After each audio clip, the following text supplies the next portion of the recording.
Doc Martin again, the lone journalist for KRAZ-TV with a piece de resistance. That's right, Heirloom Vegetable Gardening by Woys Weaver, four-time IACP Cookbook Award winner. Foreword by Jerry Gettle, Baker Creek Heirloom Seeds. And on the rear it says, The Essential Guide for the Curious Gardener.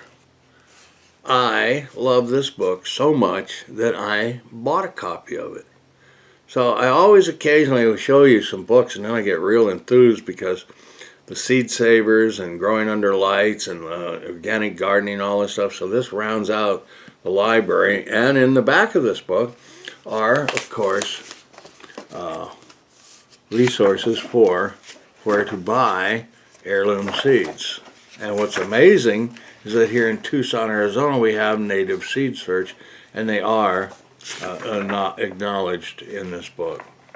A lot of them there, they talk about, you'll go into yams and talk about their cold hardiness and little histories of it and all of that. So let me see if commercial seed and plant stock sources. So it goes from Arch Noah in Austria, Baker Creek, Hudson Valley Seed Library, Johnny Select Seeds, Native Seed Search here in Heirloom Seeds, Heirloom Products. Now the biggest part, and the front part of it, is really the fascinating part, because he is a Pennsylvania Dutch descendant, and the biggest part of the seed savings introduction is from the Pennsylvania Dutch. Now what really happened in early Europe is that the Dutch and all those people before the English started raising vegetables in raised beds. Then the English took it up, and it really became a big thing to make gardens and all of that stuff. And then when they all came to America, they packed seeds over here, and a lot of the Dutch and William Penn and all of that in Pennsylvania really were the progenitors to the market and how it worked out still today. But then England got to where, well, we need to have big parks, and so they tore up gardens, and well, they had gardens, but it was in the back of the house. They were not pried. It was the lawns and the topiary and the great trees and all of that, and so it was the lawns and fountains and the prestige of the English manners and all that that really. So America really became then, after that, the foremost, because it was a melting pot, and we had so many western seeds, and then chilies and stuff like that came in. Tomatoes and all that, and in Europe, you know, unless you have a hot bed or a greenhouse or something, you just can't easily grow tomatoes. And tomatoes don't like to grow when it's too hot, and if they freeze, that's it too. So they're very temperate, but they're a warm weather. So it goes into a lot of this history of house seeds, and his grandfather started saving seeds way before William Woys Weaver was born. And so when he inherited the place, he found out that a lot of the seeds were no good or had been destroyed, mice ate them and stuff. But his jackpot was looking in the freezer. And in the freezer, like we have at that seed bank up in the Svalbard Island up there in the North Sea, or way up north in the Arctic, was that the cold saved those seeds. And so from our supply now that we get from heirloom seeds has come a lot from these old stocks. And so there's a network too of many people. There was a woman named, what's her name? It goes into a lot of the stories here in the back of the book too, you know. That's why I read the rear of it, the rear of the book.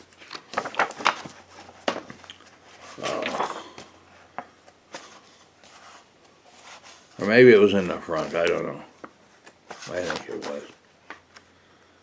Acknowledgements. Yeah, it was in the front. So anyway, there's a woman named Beck, I think, that he gives a lot of credit to for the introduction.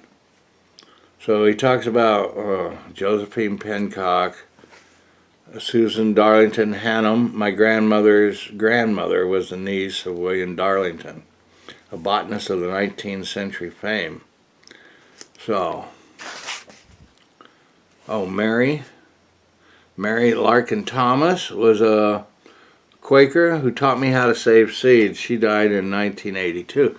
So he has had a great, he said, as I came to know Mary, we began trading seeds and plants. In fact, by that stage in her life, she was looking for someone to take on the responsibility of maintaining many of the flowers, vegetables, and herbs that her family had grown, in some cases, since the early 19th century. Can you imagine that? So, it says that it's really diversity, that you have to allow, even though you didn't mix the actual heirloom seeds, that they became hybrids, they actually still, in their rights, became genetically diverse. The classical roots started, they said, was the Romans. And then moved into France, where, of course, they had taken over France. But some of these old varieties of spinach and stuff are still around. Oh, the black peanut is an heirloom variety from the coastal south. Its genetic origin is in Brazil.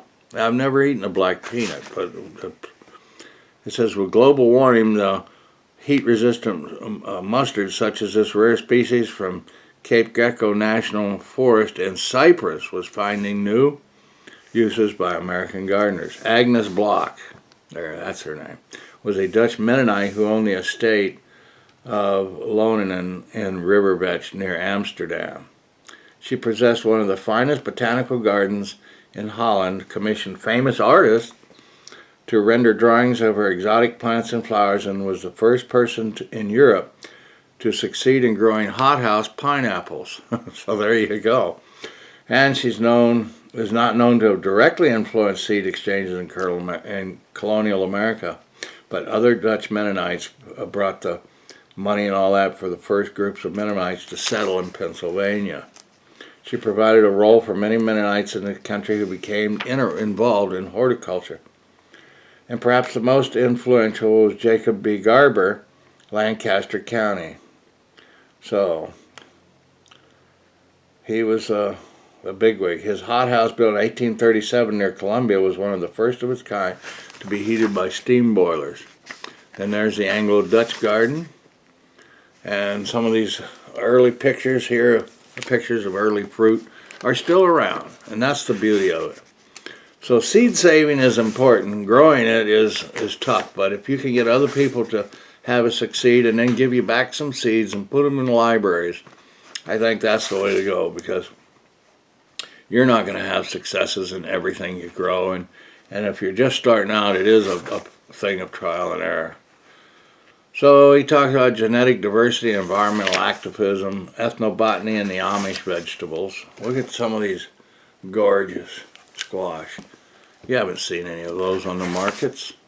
Seed Savers Exchange, the historical gardener. Heirloom seed movement in this country is now coalesced into a united effort for all reasons I have just discussed. Concern of the environment. Gorgeous.